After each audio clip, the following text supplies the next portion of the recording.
السلام عليكم halkaad nagala socotaan waa qadari naftaada asxaabta maanta insha Allah waxaan rajaynayaa inaan ila wadaago tiramisu aad u fudud waxaad u baahan tahay cream cheese aniga 2 xabo ayaa isticmaalay adiga hadaa rabtid 1 xabo waa ka dhigan kartaa kadib waxaan ku darsanayaa condensed milk waa sokorta oo caanaha camal usameysan haddaba sidaa u jeediin makiinada ayaan ku qasanayaa markaan isdhex geliyo ayaan tusaa insha Allah marka hore makiinada u gaabi si oo meelaha ugu fufaniinin qasitaankiisa markuu isdhex galo kadib aa makiinada u dheereynaysaa haddaba sidaa u jeedaan hadda wax yar uu isdhex galay kadib waan u dheereynayaa waana daminaa hal mar kareem qaando yar ayaan soo qaadanayaa kareemka ayaan geesaha dhan iyo asaga hal mar qaandadan dhex marinaa waa si wada dhex gelinaa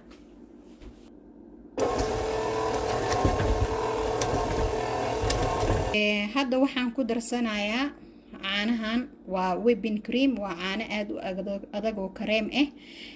kaba soo qabo haddii aadan haysanin caanahan cream cheese-ka sokortan maxaad ku bedelan kartaa waxaad ku bedelan kartaa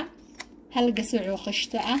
kareemka budada oo la qasto kadib isku bedelayo sida caano booraha oo markii la qasto kareem isku bedelayo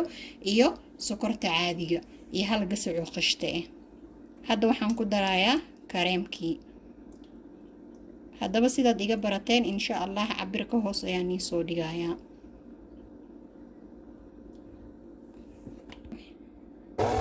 waa kana marka hadda kareemkii aan isku wada qasayaa kulligood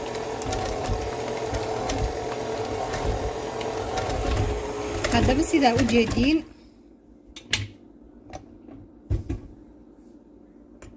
waa kana kareemkii saas ayuu ii soo noqday intaan ka badan ma rabo inuu iga adkaado hal mar ayaan si fiican isku dhex gelinayaa kadib waa bas halkan waxaan ku haystaa biskutka loogu tiragalay tiramisuga reer Canada waxaad ka helaysiin Walmartiga Superstore iyo dukaanka Italiyaanka intaas baad ka heli kartaan halkan waxaan ku haystaa hal koob oo ah kafeega sida adiga u rabtid haddii aad rabtane kafeega waxaa isticmaala aniga kan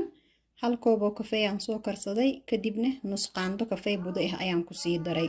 si uu dhadhan kafee badan aan uga dhadhamiyo saxankan waxaan ku soo shubtay wax yar kareem ah biskutkii ayaan soo qabanayaa kadib waxaa dhex gelinaa kafeega waa kana biskutka saas ayaan kafeega u dhex gelinayaa kadibna isla markii hore ayaan ka saarayaa meesha kafeegii labada dhinac kadibna waan sii saaray kafeegii biskutkii labada dhinac waan sii saaray haddaba sidaa u jeediin waa kana biskutkii kafeegii aan soo mariyay saxankii aan ku shubtay hadda waxaan ku darayaa kareemkii ayaan kor ka saaraa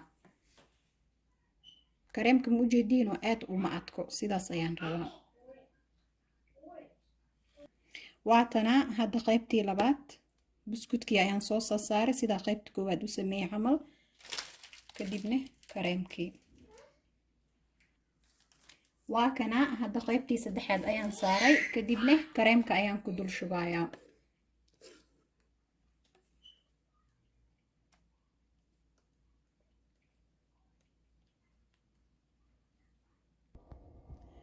haddaba sidaa u jeediin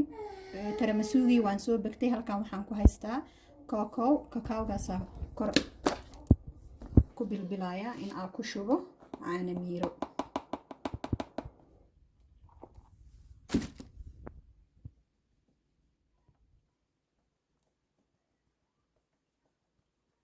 waxaa fiican markasto habeenkii inaad sameyso habeenkii oo dhan oo faranjeerka ku jiro kadibna maalinta labaad la cuno markaas aad ayuu macaan u noqonayaa qabowgiisa wax kasta uu isdhex galayaa haddii aad awoodi waysa inaa habeenka samaysana maalintii samaysa laakiin ugu yaraan isku day inuu faranjeerka ku jiro 6 saac ilaa iyo 8 saacadood insha Allah waxaan filayaa inaad ka heli doontaan waa kaasa tiramisu-geeni insha Allah waaye السلام عليكم. لايك شير سبسكرايب.